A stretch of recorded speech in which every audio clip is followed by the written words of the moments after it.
The Fed disinyalir akan menurunkan suku bunganya di bulan September nanti. Tentu kemungkinan penurunan ini sudah dinanti-nanti karena penahanan suku bunga yang tinggi oleh The Fed sudah terjadi hampir 1 tahun di 5,25% hingga 5,5%. Dan juga kemungkinan penurunan ini juga dikarenakan ada beberapa faktor. Salah satunya adalah ternyata inflasi di Amerika Serikat sudah mulai mereda dan berada di Juni 2024 di angka 3%. Yang sebelumnya ditargetkan di 2%. Dan Jerome Powell sendiri sebagai ketua The Fed sudah mengatakan bahwa penahanan suku bunga yang tinggi dalam jangka waktu yang lama sebenarnya tidak baik juga untuk perekonomian Amerika Serikat. Nah, yang bikin penasaran adalah biasanya dengan ada penurunan suku bunga dari The Fed biasanya juga diikuti dengan pergerakan suku bunga Bank Sentral Indonesia yaitu Bank Indonesia. Dan di tengah penurunan suku bunga yang kemungkinan akan terjadi di September nanti, investasi apa sih yang harusnya kita genjot untuk membuat kita semakin kaya? Simak liputan berikut ini.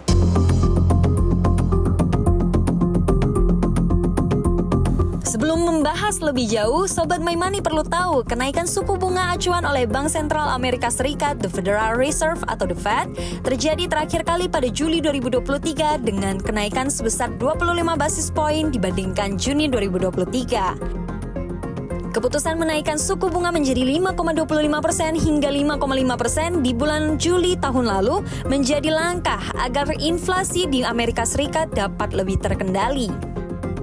Pada bulan Juli 2023, inflasi Amerika Serikat ada pada level 3,2% dan hingga Juni 2024, angka inflasi negeri Paman Sam tidak kunjung turun, bahkan mencapai 3,3%, padahal pemerintah Amerika Serikat menargetkan inflasi di 2%. Guna menyeimbangkan dengan Bank Sentral Amerika Serikat, Bank Indonesia juga menerapkan kebijakan moneter seperti meningkatkan suku bunga acuan.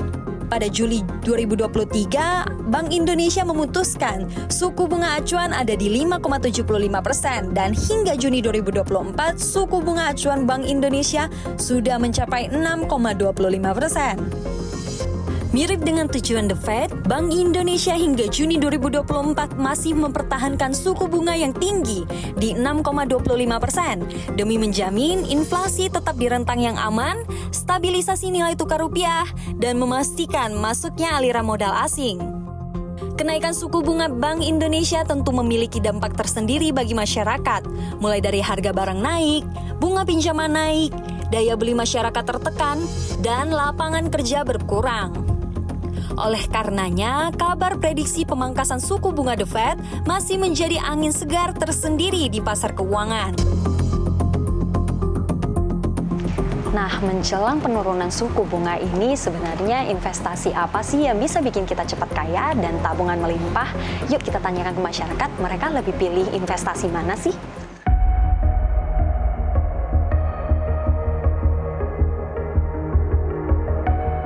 Ada sih reksadana ini, pasar uang sama obligasi. Investasinya dalam bentuk deposito di BNI. Kebetulan saya nabung dan bentuk investasinya dalam bentuk beli emas gitu.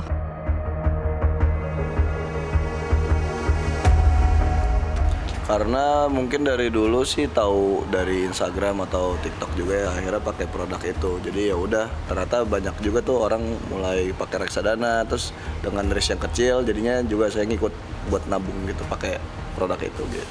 Karena profitnya lumayan, untungnya lumayan banyak untuk cukup buat sanggup bulanan gitu.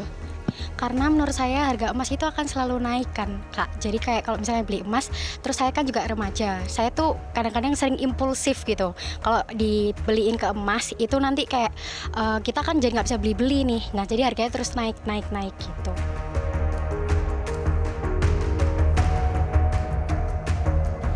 Mungkin tergantung juga sih ya kondisinya. Bisa jadi dua-duanya saya pakai. Kenapa? Karena mungkin ya itu tadi karena suku bunganya flat. Jadi ya udah kan lebih enak ya kalau menggunakan dua produk tapi dapat dua benefit juga dari dua produk itu gitu.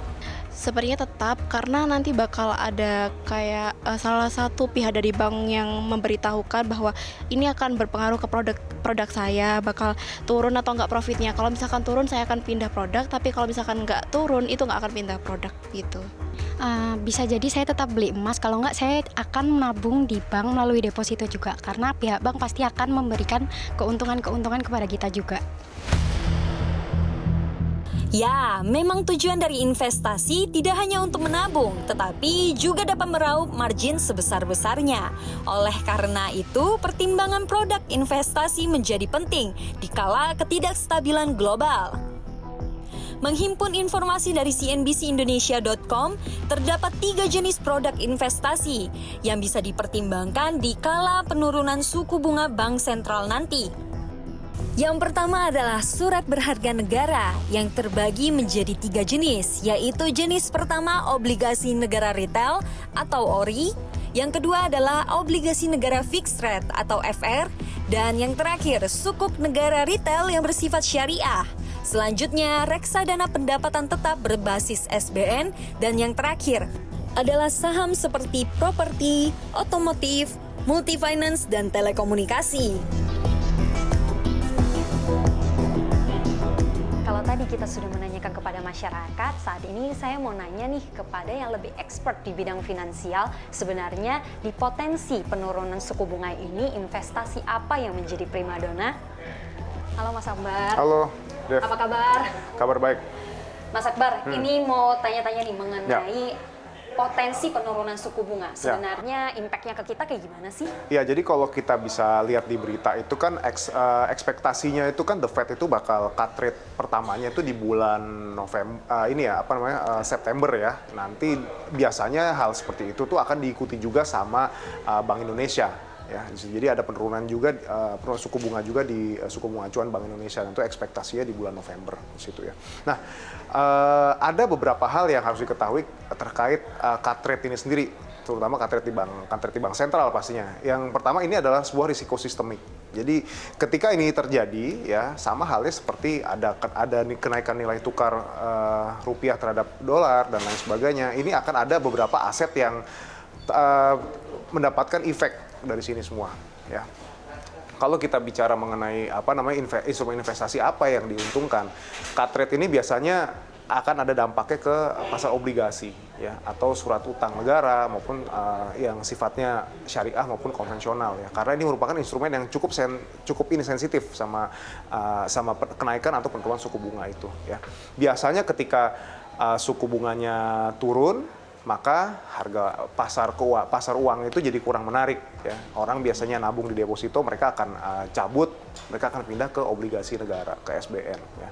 Nah, di sana akan ada kenaikan SBN yang mana otomatis akan diikuti dengan penurunan yield di situ ya. Lalu kalau misalnya kita lihat di sektor-sektor lain ya, seperti saham, itu juga bisa kita lirik ya. Biasanya emiten-emiten yang memang dia punya beban keuangan atau beban utang atau utang dalam berdenominasi dolar itu juga bisa diuntungkan, karena ketika ada cut rate biasanya kan akan ada penguatan rupiah ya di sana, dan mereka itu yang saham-saham itu juga saham-saham emiten seperti ini biasanya juga beban finansial juga berkurang gitu. Jadi margin labanya juga bisa lebih tebal gitu ya. Dan pastinya yang terakhir adalah emas di sini ya.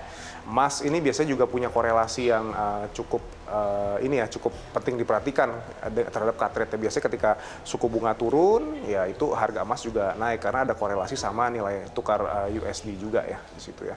Dan pastinya kalau kita lihat sekarang ya Timur Tengah juga masih bergejolak gitu ya. Nah, which is aset yang sifatnya safe haven ini juga masih sangat dilirik oleh para investor.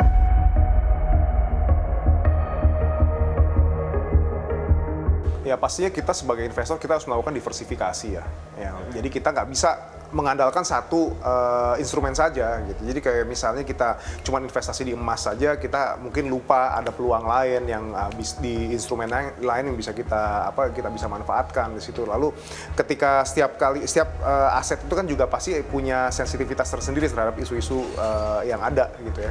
Entah itu baik kenaikan atau penurunan suku bunga itu sendiri gitu. Kalau anggaplah kita seluruh aset kita di deposito gitu, penurunan suku bunga otomatis yang kedepannya ketika dia ada rollover ya returns kita juga bisa semakin berkurang walaupun tetap aja kita untung, tapi kan keuntungannya juga berkurang gitu karena ini adalah instrumen pasar uang. Gitu. Cobalah kita diversifikasikan, ibaratnya kita punya pendapatan tetap, kita masukkan ke SBN, deposito, terus kita juga ada saham juga beberapa sektor juga kita harus punya. Oke, baik. Terima kasih untuk informasinya. Ya. Sehat selalu. Oke. Baik pemirsa, ternyata memang untuk penabungan investasi, menabung pendapatan sendiri memang dianjurkan tidak hanya di satu produk investasi, tetapi juga di beberapa produk investasi lain untuk meminimalisir terjadinya cut loss yang terlalu banyak ya pemirsa. Dari Jakarta, Dwi Devita dan Muhammad Iqbal, CNBC Indonesia.